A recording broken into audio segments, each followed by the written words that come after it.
From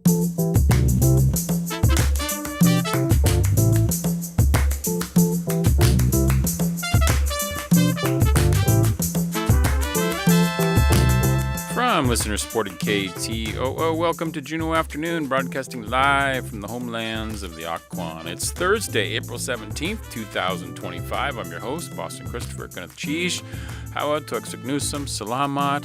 Thank you for joining the conversation. You can also join us behind the scenes in the studio on YouTube at kto.org/jpmlive or on KTO's Facebook and Instagram pages. Today, Con Brio Chamber Series and Orpheus Project combine their Wonder Twin powers to present Tangle of Rainbows this Friday and Saturday. Spring is here, and it's time for the Juneau Community Cleanup this Saturday, April 19th. We talk with a couple of board members of Litter Free about how you can get involved in this annual event. And then we'll continue the conversation and talk conservation and the importance of this cleanup with Southeast Alaska Land Trust. And Chancellor Dr. Aparna Palmer stops in to talk about upcoming graduation festivities and more at the University of Alaska Southeast. Those conversations coming up this hour on Juneau Afternoon.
You are listening to community-supported Juneau Afternoon on KTOO at 104.3 Juneau, 91.7 Juneau Auk Bay, and online at ktoo.org. You can also join us on KTOO's YouTube, Facebook, and Instagram pages.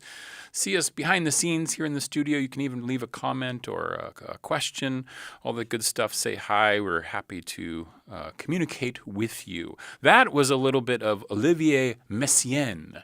And this Friday and Saturday, two of Juneau's music groups bring their music making magic together for a concert called Tangle of Rainbows. It's this Friday, April 18th at UAS Egan Library, and then downtown on Saturday, April 19th for a matinee at the Alaska State Museum. And Gunath Cheesh, Adi, thank you so much. It's a pleasure to have a full studio of musicians in the house. I am joined by Sally Schlichting from Con Brio Chamber Series. Wasiati, Gunath Cheesh, how are you? Gunath Cheesh, good to see you. Yeah, and I have W. Todd Hunt, otherwise known as Todd, from the Orpheus Project. Gunath Cheesh, Wasiati, how's it going? Good, thanks. And I have Alina Levi, who is a violinist and playing in this wonderful music event this weekend. Wasiati, Alina, how are you? Gunath Cheesh for having us. Or Lena. People call you Lena, right? Either as well? way. Yeah, either way. Either way is good.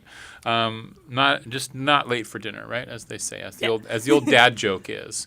Okay, so Todd, what were we listening to there? Is Olivier Messiaen? He's a composer, obviously, yes. And by the pronunciation, I'm assuming French? French, very good. Okay. Yes. So he's a French composer from the early to mid 20th century. He actually, so that was the fourth movement of the big piece on the program for this weekend, Quartet for the End of Time.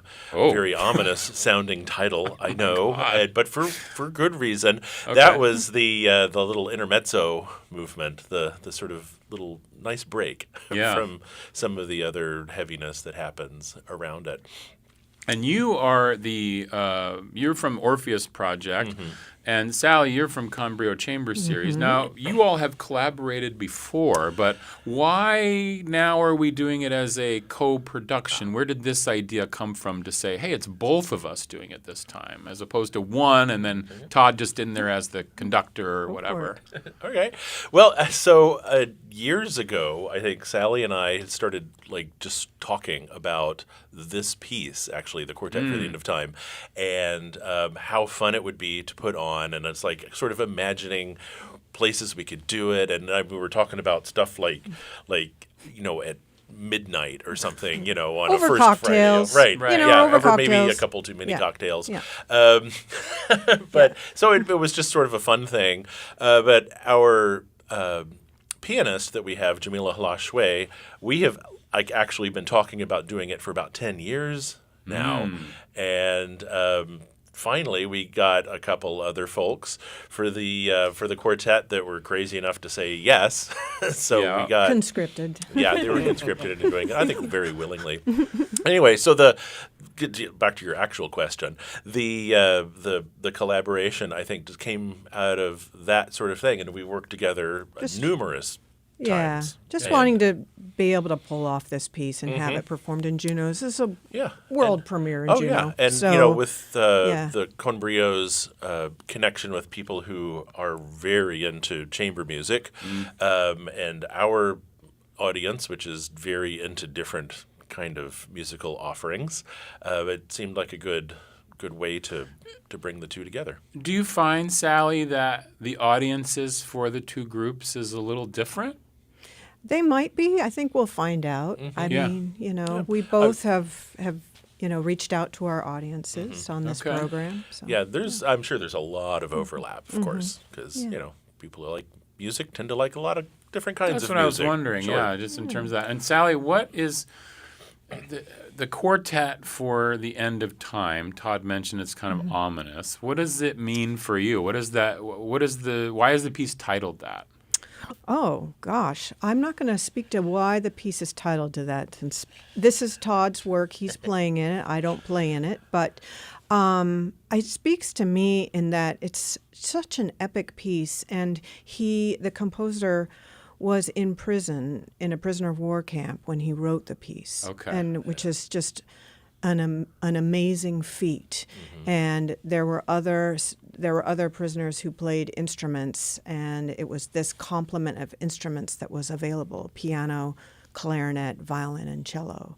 So it's just really kind of stunning, And you think about the time, it was 1940, and so we're talking World War II. It was a Nazi prisoner of war camp, and if you can just kind of imagine the rise of fascism, and things were going very badly for the world, and was he able to write it down, or did he? Oh, right. So there was one of the guards. Okay.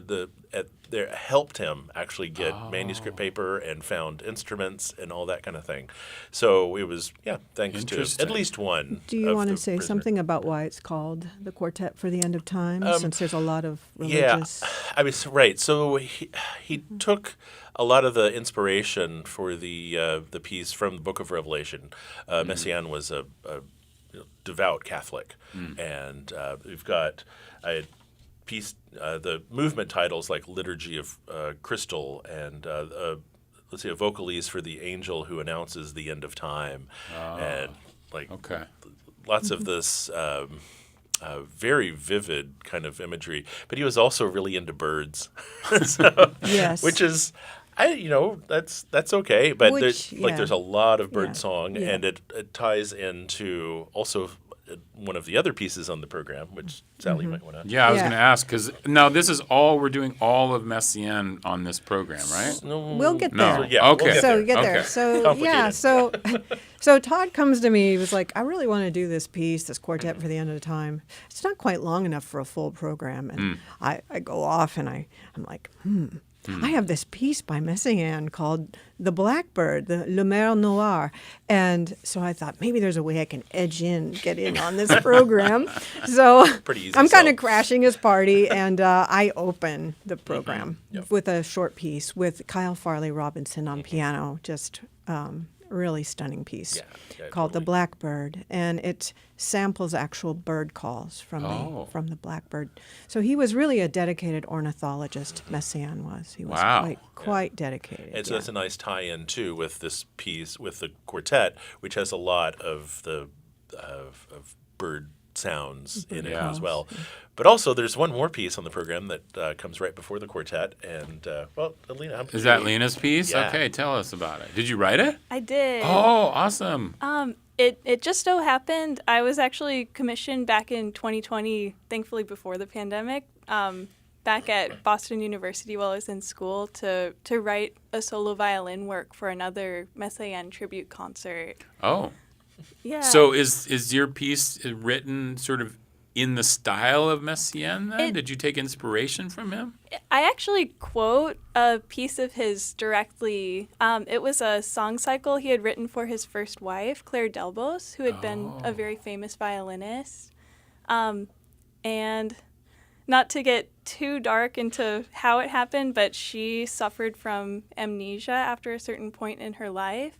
So kind of exploring themes of like memory loss, recurring figures in that way, and a lot of kind of that same like timelessness that Messiaen plays within his own work. Wow. Okay. So what's the order? What's the order of the So night? it's the Sally's piece, the Blackbird is first, and then Lena's piece, and then the quartet finishes. Okay. Out. And how Yeah. long is your piece, Lena?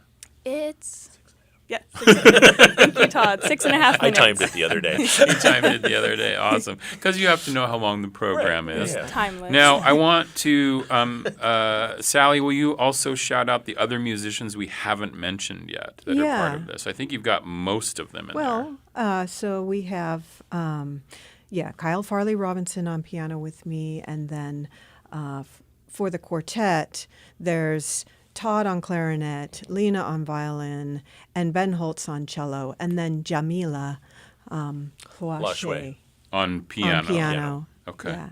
Who's Awesome. visiting us from Fairbanks. Oh, awesome. Yeah, That's yeah. excellent. Yeah. Okay, and so these performances, you're traveling a little bit. You're going out to Og Bay. You're going to go out to UAS Yes, for we are. Friday night, and that's at 7:30. Yes. And then Saturday, there's only 2 shows, right? Yeah. And then Saturday on the 19th, it's something that Con Brio's been doing recently, which is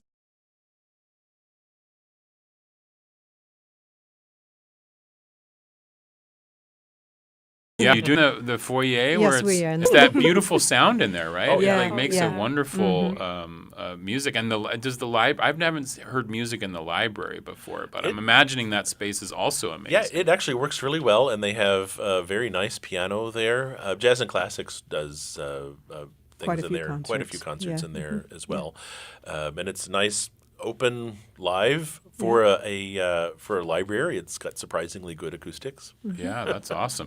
And I saw in your notes that you sent me that you can basically find information at both of your websites. So I want to shout out both of those. Or Facebook is where you page, find yeah. Con Yeah. Brio. Yeah. Just search Con Brio, ConBrio, Chamber Music, and you'll find their Facebook page. And then OrpheusProject.org. Right. And are there tickets for this event? No, it's pay as you can. Pay as you can Yeah. at the door. Yeah. Yeah. That's an amazing Yeah. gift to the community. Look at you all doing that. That's Yeah. pretty cool. Well, the community is they appreciate it. They Yeah. really do Yeah. appreciate it. That's really cool. And just what's up next for both organizations? What's up next for Con Brio? Well, this is my last show of the year. of the spring of or the the season. Okay. But I do have 3 programs next year. The 4 of us are going to get together in the Icefield Quartet. Oh, nice. And yes. we're going to do a concert. So Excellent. real excited about that. And Sarah Radke Brown, soprano, and Candice Livolsi on harp will do a recital. Okay. And then I'm splitting a recital with my good friend Karen Pallenberg on clarinet. So we'll have a flute, clarinet, piano recital. Awesome season coming up. That's starting next fall, right? Yeah. Okay. And then what about you, Todd? Is there anything in the spring? So for Orpheus, this is the last big thing of the year. But over the summer, we always do a saxophone camp, basically, Yeah. where we come and play.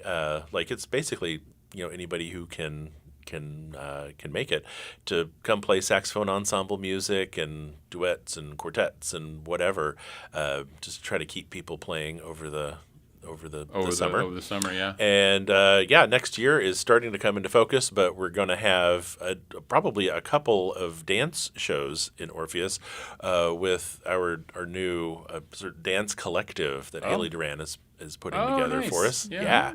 So along with a big show as well that we're working on what that actually is right now. It's probably something that we're going to build from the ground up rather than doing something that is written, like an opera or something. Awesome. Well, in the meantime, you're going to go see Tangles of Rainbows. Tangle of Rainbows, not tangles. It's just one big old tangle. One tangle of rainbows. And it's going to be chamber works of Olivier Messiaen and also a piece by Alina Levi, which is really cool. And you can see that on Friday night out at the UAS Egan Library at 7:30 p.m. or Saturday downtown at the Alaska State Museum at 2 p.m. And, of course, you can go to orpheusproject.org or find Con Brio Chamber Music on Facebook for more information. And there is no charge. That's right. Pay as you can at the door. Well, Gwyneth Cheesh for coming in today and sharing us about this cool, collaboration. I love to see groups collaborating together, and this sounds fantastic. Yes. So break a leg and do all the things that you do in music. I really appreciate you being here. I'm always wondering, what is it? But play good. Play good. No, I appreciate it. Thank you. Gwyneth Cheesh for Thank being you. here. Yeah. Okay. All right. Up next, we will talk with Litter Free about the Juneau Community Cleanup. This is Juneau Afternoon on KTOO. But first, we're going to harken back to last week and listen to a little of Dara Relatos live here in the studio on the red carpet stage, playing for Folk Fest. This is her song, Envy. Take all your dumb luck and bend it. Lay it on the hill to feed the crows. I'm sure soon you'll regret it, like all those symphonies you compose. But oh, honey, I love you. Maria said she'd take you dancing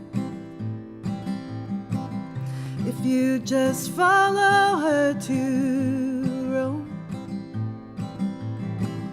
I never dodged so many questions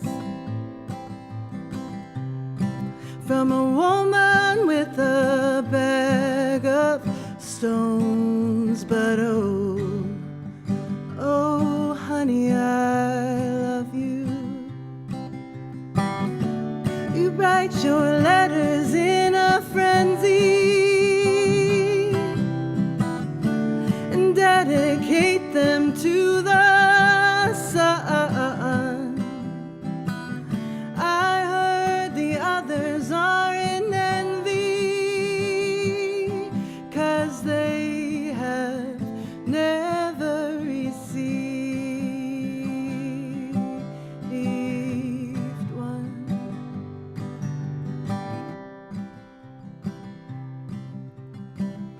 The storm is racing down your driveway. Support for Juneau Afternoon comes from Heritage Coffee Roasting Company, providing Juneau with locally roasted coffee for over 40 years, with cafes and drive-through locations throughout Juneau. More at heritagecoffee.com.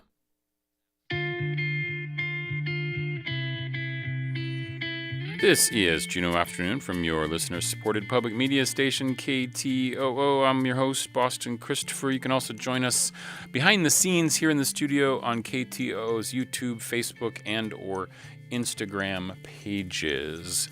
Thank you for being part of the conversation. The Juneau Community Cleanup is coming this Saturday, April 19th. The event starts at 8 a.m. and ends at 2 p.m. It's an event organized by Litter Free, a decades-long institution in Juneau, almost 40 years, I believe, helping to keep the town beautiful and free of litter and debris. I'm joined by, are you both board members? Okay, good. So it's both board members. There's not only two board members. You are two of the board. However we want to say that. It's John Hudson and John King, the two Johns. Gunath Chish for being here. John Hudson, Wasiti, how you doing? Doing well. Thank you for having us. Awesome. And John King, welcome. Gunath Chish, how are you today? Excellent. Thanks for having us. Awesome. So first I just want to ask, why are you both on the board? Well, I joined the board of Litter Free. I'd been a volunteer at one of the bag sites that hands out the supplies at Super Bear, actually, for 4 years. Mm-hmm. And, I found myself inviting my friends to come and join and reaching out to contacts around town that I thought could help Litter Free get bigger and spread the news. And I realized that, I can actually have an impact on this organization. And so I took over for the president last year, who had been president for 22 years. Oh, wow. And it's really big shoes to fill, but it's been really rewarding. That's cool. And what about you, John Hudson? Someone quit and they forced me into it. So happily here for the last 3 or 4 years. You're one of those wonderful community members that then gets dragged into things and you say yes. Yep. Yeah, nice. I love that. Haven't been drug out yet, so I'm still here. That's good. And so so you're the president of the board right now? Correct, yeah. Okay. So then I'm going to have you tell us, I mentioned that Litter Free's been around for almost 40 years. I think it's 38 or so, 37, 38. And the whole goal is to keep the town beautiful. What other things besides the Juneau Community Cleanup happening this weekend do you all do? Okay, he's passing it to this John. Yeah, we can jump right into Yeah, that. do it. So I am a board member and the coordinator of the Youth Litter Patrol program that Oh, nice. Litter Free has.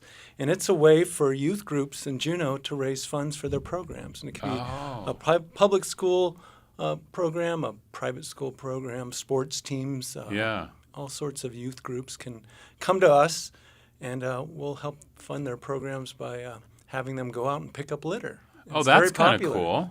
I love that. Yeah. That's a really good, and it gets the kids involved in keeping the community clean, giving them that lesson as well as getting the work done, right? Mm-hmm. And then you're able to support those groups. That's kind of cool. That's pretty awesome. And so this event that's happening on Saturday, again, I think it starts at 8 a.m. And you can also do some stuff in advance. I'm going to go ahead and put for our live stream folks the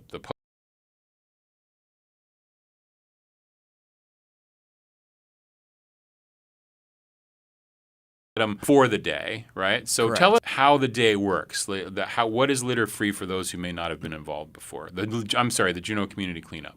Okay, yeah. And to add on being able to start early, we do have 2 early bag sites. Picture This downtown and Friends of the Library, amazing bookstore in the Valley, where during regular business hours, folks can pick up bags. As of today, right? Isn't it today? Yeah. Yeah, so if they want to get started, maybe they're working on Saturday or something like that, or Right.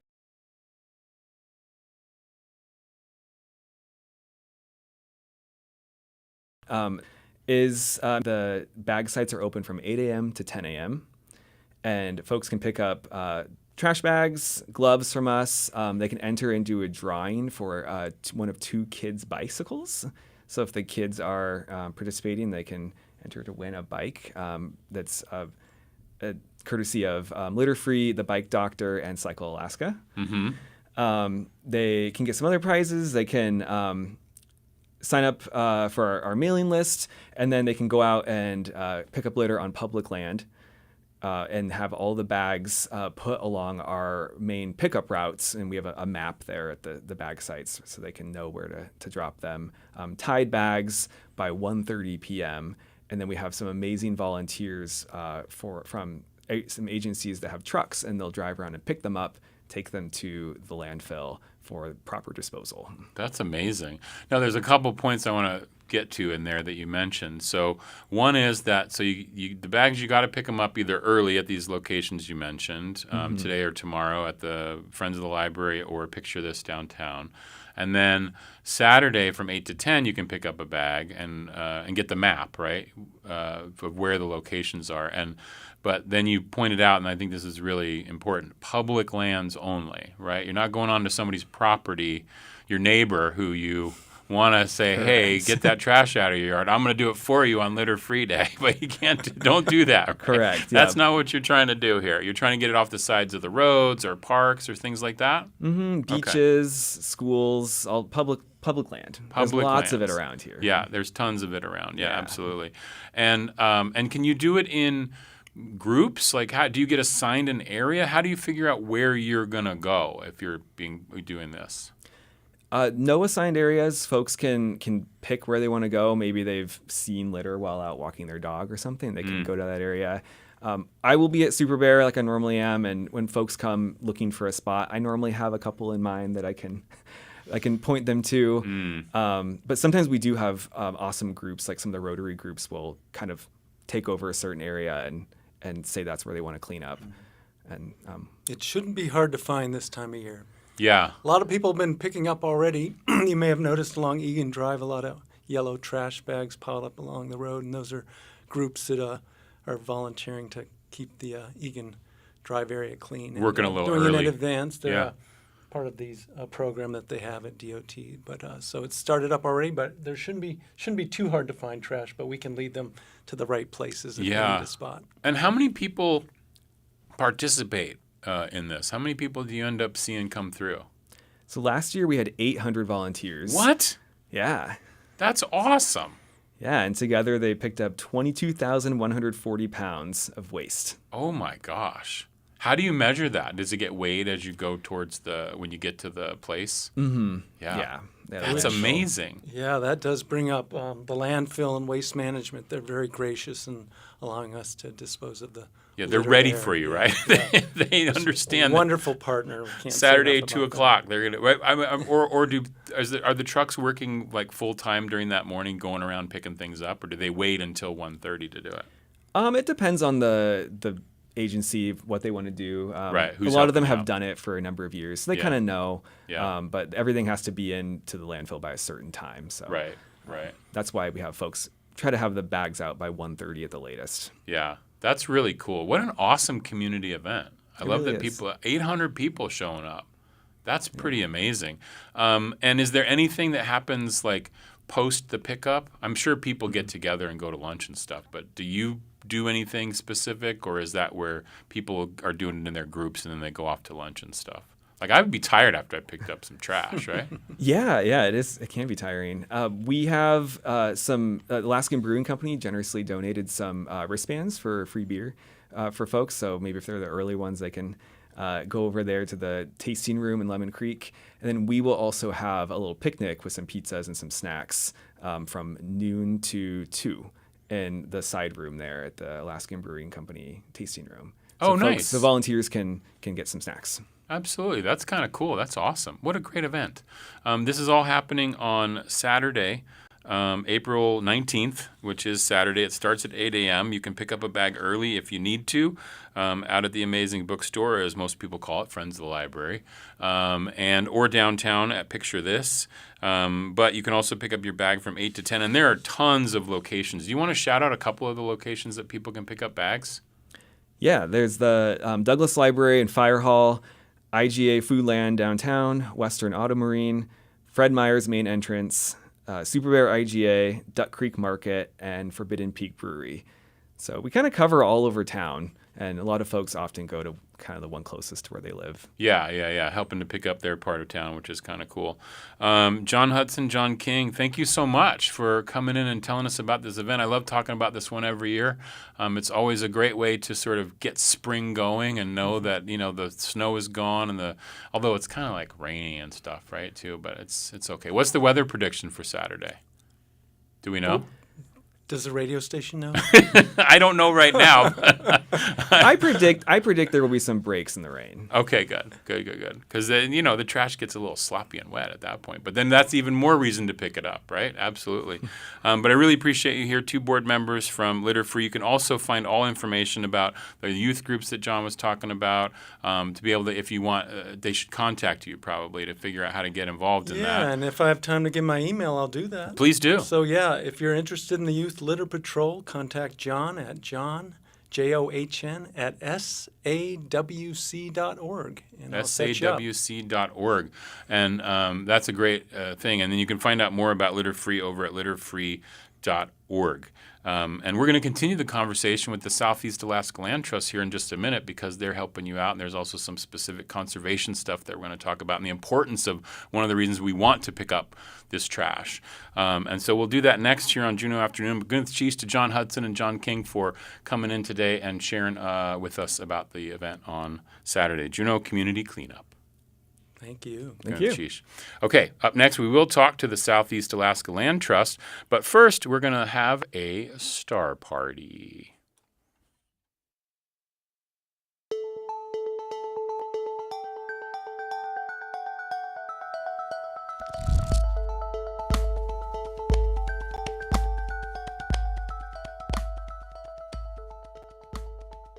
Let's have a star party. This is Steve Kosas with the Redirect Planetarium. I'm going to talk about the universe. It turns out that scientists only understand about 5% of the universe. We call it normal matter or baryonic matter. The other 95% is composed of dark energy and dark matter, and it's not understood what they are. They both start with the term dark, but they're totally different. Dark matter is about 25% of the universe and is thought to be an undiscovered particle called weakly interacting massive particle.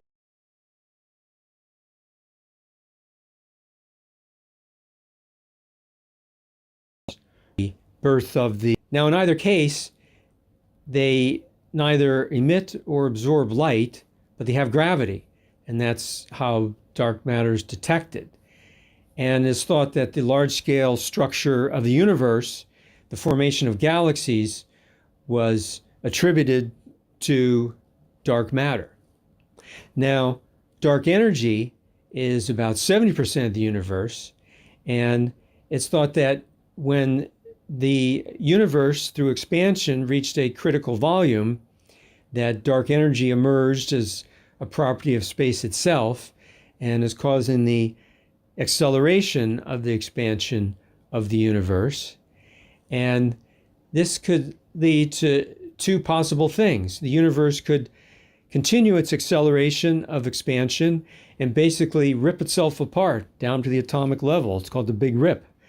The other possibility is that the acceleration from dark energy may decrease and the universe might actually start contracting, called the Big Crunch, which could lead to another singularity and another Big Bang. This is Steve Kosas with the Redirect Planetarium. Our public shows are on our website at redirectplanetarium.org. Thank you.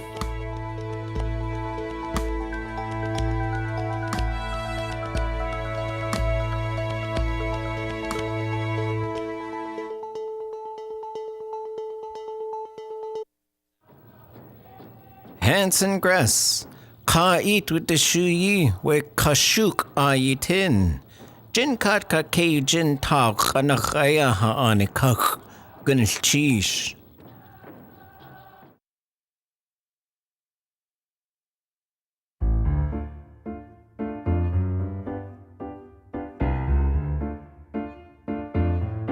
You are listening to Juneau Afternoon from Studio 2K at KTOO.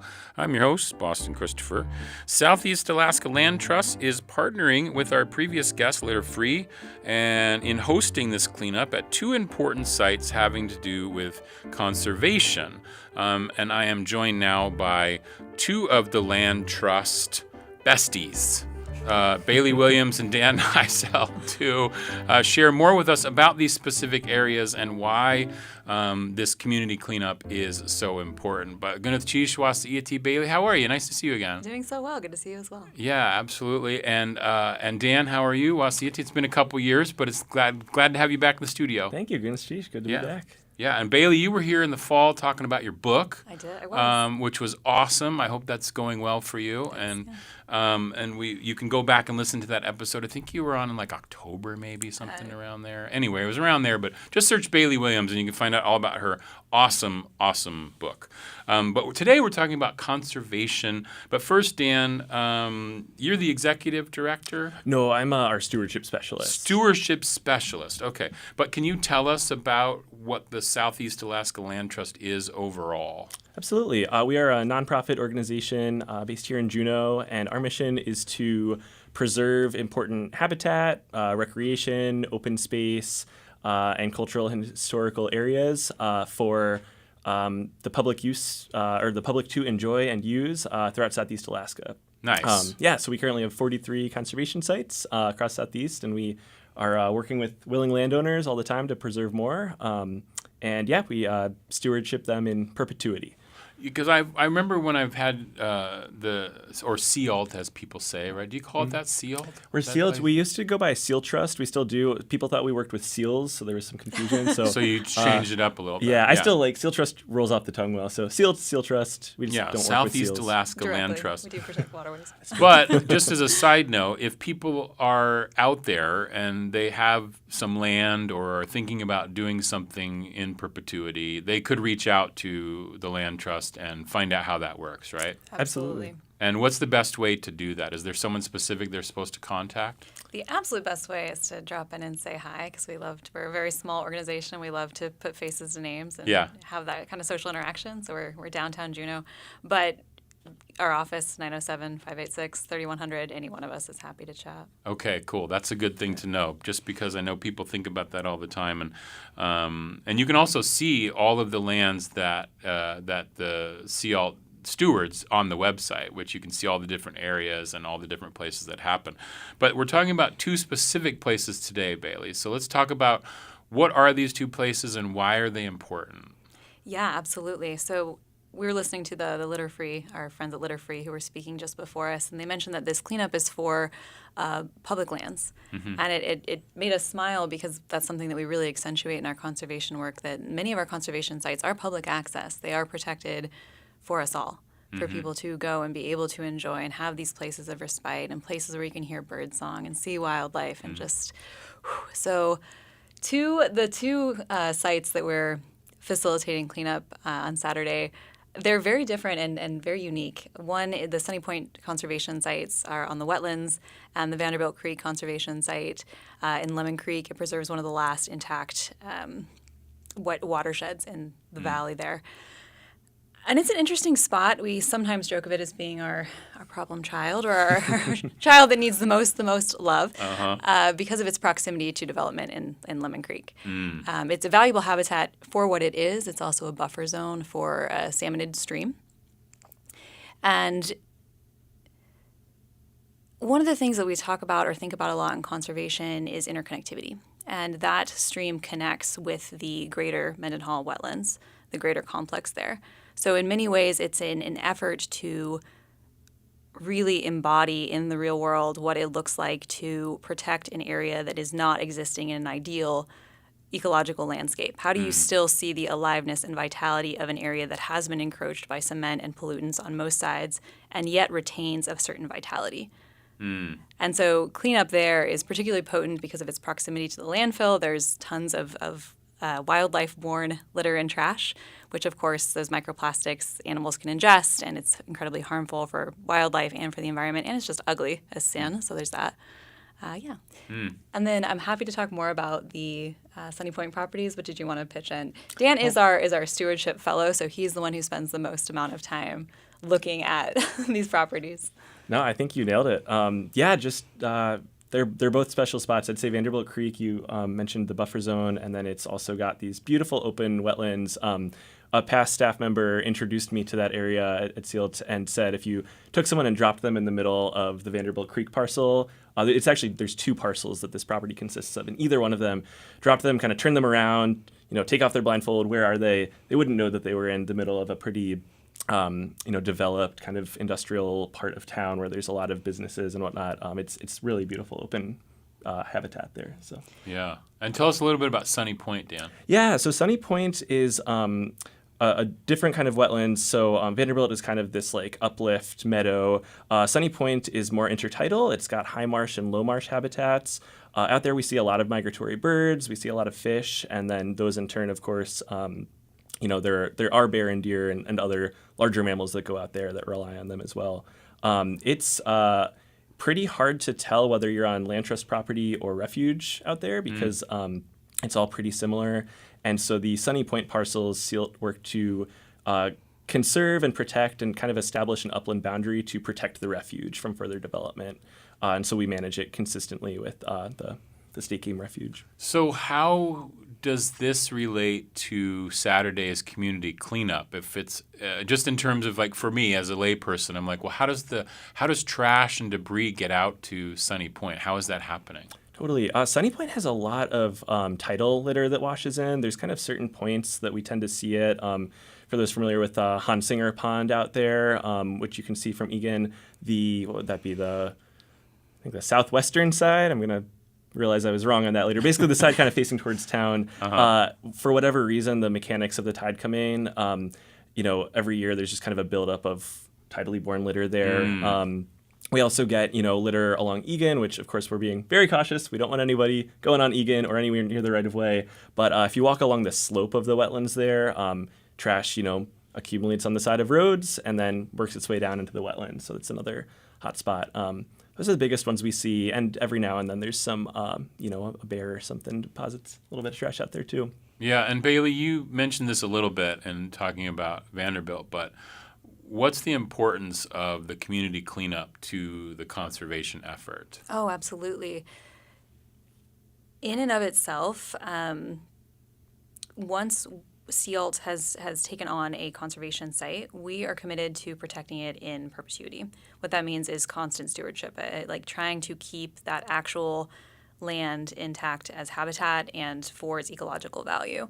It's not a very robust habitat if it has litter or it's compromised in its ability to be a good habitat because you have animals who are going to pick up that colorful, shiny bit of whatever and choke on it or strangle themselves. Or there's some very gnarly imagery and research if anyone's really interested in looking at this, but marine life gets horribly tangled in trash and litter, and its steady accumulation over time as it's ingested, it gets impacted, and critters eating other critters that have plastic in them is just a very well-known and very complex issue. So anytime, it can be overwhelming to think of it on the global scale, which is one thing that's so wonderful about local conservation is anyone who's coming out this weekend can help mitigate that right here where we live. Yeah. And there's something really powerful in that kind of reverence for our fellow wild critters, that at least this small space can be a refuge for them. And people can specifically work towards working at the Vanderbilt or Sunny Point areas with you guiding them or helping them on Saturday? Because I know our last guest was talking about all the different locations, and basically you can pick up litter on any public land. But you all will be at these 2 locations and can answer questions, but also B point people to the right areas of those, where the stuff needs really to be picked up, I'm assuming. Absolutely. Yeah, absolutely. Yeah, we'll have some staff and board members, and we have some really committed volunteer land stewards who are members of the community who are kind of regular volunteers with us. And so really combinations of us at each site. And at Sunny Point, we'll have a table set up, so we'll be able to kind of point people in directions. And at Vanderbilt, we'll be out in the wetlands together. If anybody comes late to Vanderbilt, we will be visible with fluorescent vests from the road. And it's also fun to get to chat and have some time together while out there. We generally have many naturalists in our midst, so you generally get very cool people being able to identify birds and plants and all Yeah, kinds no, of I was things. thinking of the Audubon Society. I know they participate a little bit in this as well, and definitely have some people out there who help out. So, I mean, they were saying in the last interview, over 800 people show up for this thing to help out, and it just what a wonderful thing for Juneau to do on a Saturday afternoon. Absolutely. Hopefully, the weather's good. Wear your boots, I guess, if you're going to these areas, right? Wear some some That's gear. extra tough for sure. And Yeah. if you don't horribly just mind me mentioning, Yeah, please. something that I just find really important about this work, Juneau has developed about 40% of its wetlands. And wetlands are just a wildly important habitat. And globally, we've lost 35% of wetlands in the last 50 years. So Juneau's actually ahead where we've been more destructive. So what we have left is precious and valuable. And it's just a spirit of reciprocity and gratitude to go out and clean it up a little bit. Yay, Juneau. We can do better. we can do better, but yay for us. Well, thank you so much, Bailey Williams, Dan Heisel from Southeast Alaska Land Trust. For more, you can find out at southeastalaskalandtrust.org about the organization. For the event on Saturday, reminder to go to litterfree.org. Gunath Chish for coming in today. I really appreciate it. Good Ms. Chief, thank you. Yeah. Thank you. Up next, we're going to talk with Dr. Aparna Palmer from University of Alaska Southeast. But first, we're going to shout out another song. This is Kennedy Joe, who had performed on the red carpet stage sometime last year during Folk Fest, I believe. This is her song, Pretenders, on Juneau Afternoon from KTOO.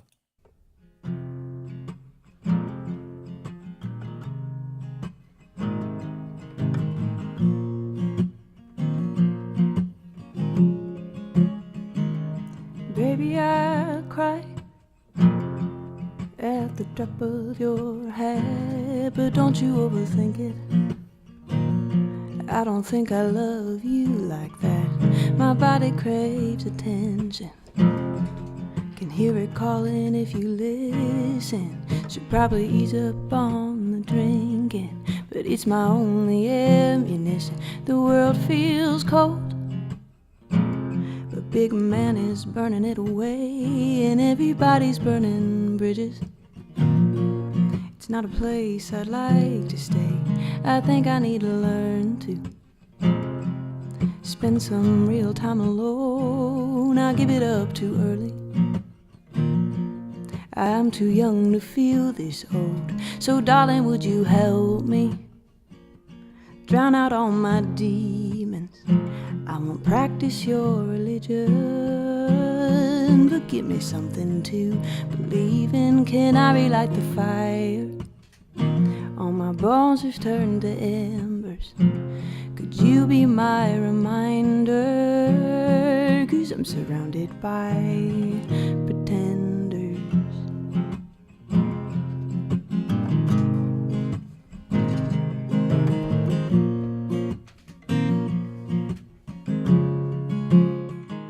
You say we both know. Support for Juneau Afternoon comes from Alaska Airlines Club 49. Membership information available at club49hub.com.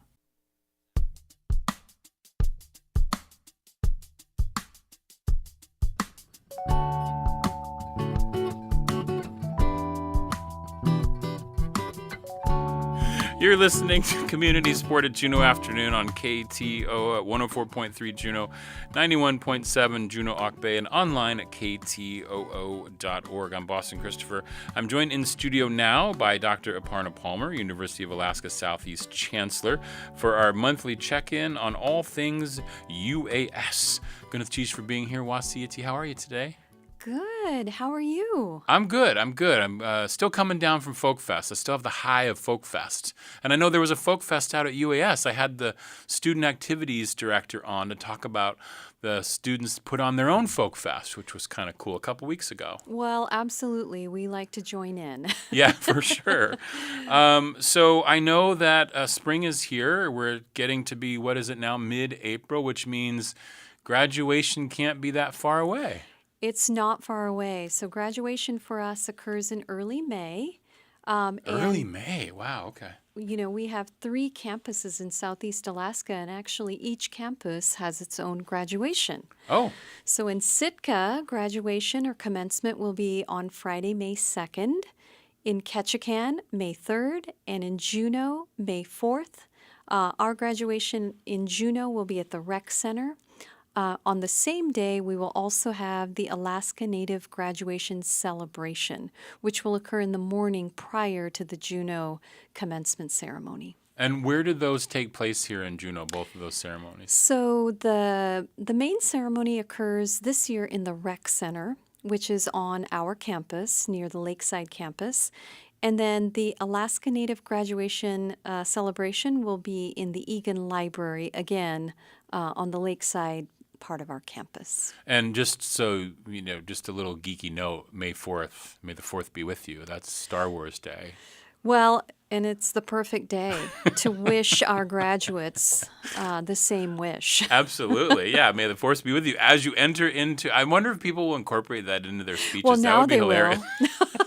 Now that you've mentioned it, I'm going to put it into my ceremony. Because it's true. It's one of those things where, to graduate, now, and it's always a apprehensive moment, right? It's a little nerve-wracking to graduate because you're thinking, am I going to get a job? Do I continue on to grad school? What do I do next with my life? Because you've been in many people who, if they've gone the traditional track and gone right after high school, you've been in school for years and years and years. I know at UAS you also have many returning students and adult students who come back and get a degree. So, but that's just kind of a fun thing. So graduation coming up for UAS. Yes, we are very proud. This year we will be awarding 492 credentials. And so that's 65 associate's degrees, 108 bachelor's degrees, 33 certificates, 114 graduate degrees or credentials,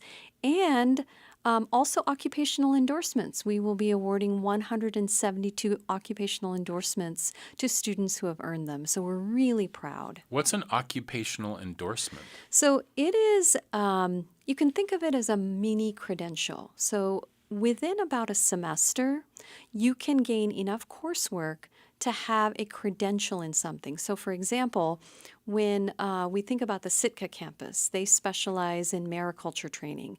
You can go there, get an occupational endorsement in mariculture within one semester, 13 credits, intensive coursework. At the end of that, you can be employed in the mariculture industry. And in fact, over 90% of those students actually are employed even before they graduate.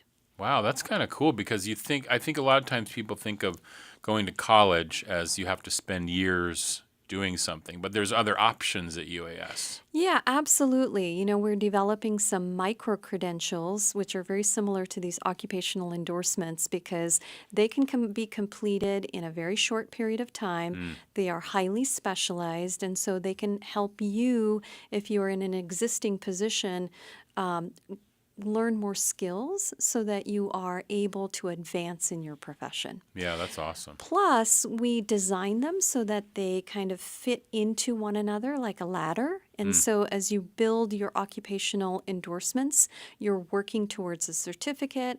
And as you work towards your certificate, you're working towards an associate's degree and then a bachelor's degree if you want that. Right. It all fits into a nice pathway. Yeah, that's really cool. Other things about graduation, or is that covered? I know it's May 2nd, 3rd, and 4th in the various different communities that have graduation. And I'm sure it's all listed on the uas.edu website in terms of, or people who are graduating know to invite their parents and such. Are they streamed as well? Do they put them online? We will be live streaming the graduation ceremony. So for those of you who are unable to come to the Juneau ceremony, it will be live streamed. That's nice. That's a really good thing for people. And during this year's ceremony, we will be honoring a Juneau resident. So we will be honoring Sue Douglas for all of the work that she has done in our community and really all over Southeast Alaska.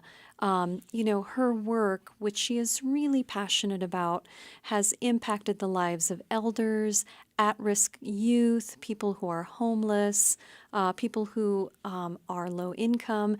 She is very, very passionate about making sure that people who are vulnerable really have a safe place to be. That's excellent. Yeah, Sue is a wonderful person.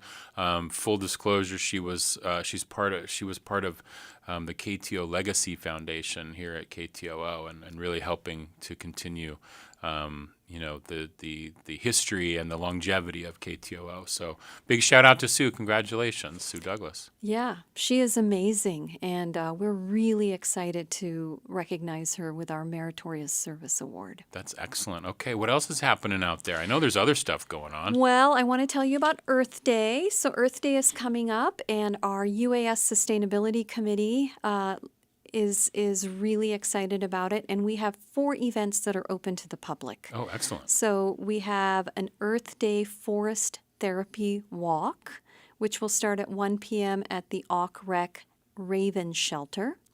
We'll have an eco-poetry reading, which will be in the evening on the 22nd from 7 to 8:30 p.m. It'll be in the Glacier View Room on the Juneau campus. We also have a speaker that is coming in who's going to talk about sonic ecosystems, really understanding ecosystems by listening to them. Oh. And so she'll be giving a talk on Friday, April 25th from 7 to 8:30 p.m. in the Glacier View Room on the Juneau campus. That will actually be available by Zoom as well. And then finally, she'll actually do a sound walk. So you can walk with her on a sound walk to explore the world, and that's on Saturday, April 26th at 2:30 p.m. That's amazing. And where is that schedule online somewhere? I'm sure there's So if you go to our website and scroll down, just look at our activities calendar.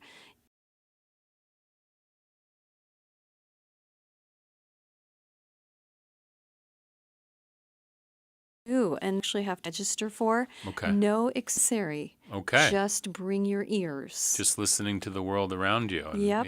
checking that out. Part of Earth Day activities, bunch of them going on there. That's really cool. Yep, absolutely. Awesome. Okay, is there other stuff? I think those are the things Those that are I the big wanted ones? to highlight. Okay, Yeah. good. So I have one question.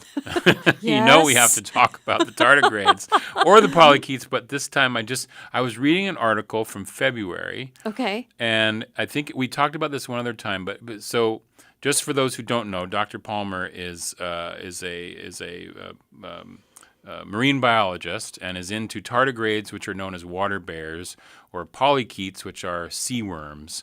Correct. And the water bears are in February. There was this article about how they are finding out that the something about the it can help people who are taking cancer treatments to have less effects from the radiation, and the tardigrades are involved in some way in that? Yeah, so tardigrades are really interesting. Last time we talked about how tardigrades have the ability to go into this dormancy called cryptobiosis. Okay. And they go into dormancy because of harsh environmental conditions. They are aquatic creatures, so as their habitat dries out, they go into dormancy, but they can actually go into dormancy for a wide variety of reasons. And it's part of their survival mechanism. What's interesting about tardigrades is that when they are in their dormant form, which is called a TUN, T-U-N, they are resistant to the effects of radiation. And so scientists have always wanted to know, like, why are they resistant to the effects of radiation? Specifically, why isn't their DNA destroyed when you bombard them with high levels of radiation, gamma radiation, X-ray radiation? And so what they're discovering is that tardigrades use a class of proteins that bind with the DNA in their cells to protect them from radiation. And so they're using this knowledge to kind of inspire them to develop ways in which we can protect human beings that go through radiation as part of their cancer therapy. That's amazing. I love that. From a little tiny, I don't know how, they're pretty microscopic, right? So, these water yeah, bears? most of them are less than 1 millimeter in length. On average, they're 0.5 millimeter in length. So if you take a pencil, a very nice sharp pencil, and make a dot on your paper with that pencil, that's about how big the average tardigrade is. And they're like, no radiation. Don't give me the radiation. That's so funny. I love that. They are amazing. They can withstand pressures that only occur at the bottom of the ocean. They can withstand zero gravity. So lots of different, very, very harsh environmental conditions they can withstand as long as they're in their ton form. Chancellor Dr. Aparna Palmer, thank you so much. Gunath Cheese. Find out about graduation, Earth Day activities, and more at uas.edu. Gunath Cheese for being here. Gunath Cheese, and thank you so much.